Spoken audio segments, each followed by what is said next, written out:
ফৌজদারি অপরাধ তো যেটা ক্রিমিনাল অফেন্স যেটা সেটার জন্য একটা মামলা কিন্তু হয়েছে। একই ঘটনায় একের অধিক মামলা হতে পারে না। আমরা আমাদের মেডিকেল মানে আইন অনুযায়ী আমাদের রিপোর্টের উপর নির্ভর করে যেটা চরম যেটাতে আমরা যেতে পারি আমরা সেটাতেই যাব ইনশাল্লাহ। কালকে মাননীয় স্বরাষ্ট্রমন্ত্রী বলেছেন যেহেতু ওদের পোস্টমর্টমটা করা হয়নি সেক্ষেত্রে মামলা হয়েছে, পোস্টমর্টম ছাড়া মামলায় আসামি পক্ষ একটা সুবিধা নিতে পারে। আপনি কি মনে করেন সেই সুবিধাটা তারা নিতে পারবে?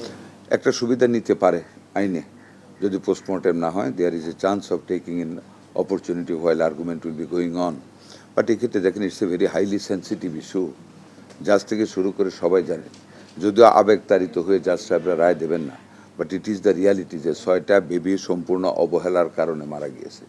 এবং রাজুকও যে রিপোর্ট দিচ্ছে সেটাতে টোটালি আনঅথরাইজড ইন্টারনাল স্ট্রাকচার। সব কিছু বিবেচনায় আমার মনে হয় না এই মামলায় তারা কোনো বেনিফিট পাবে বা এই অপরাধে তারা কোনো ছাড় পাবে, আমার মনে হয় না।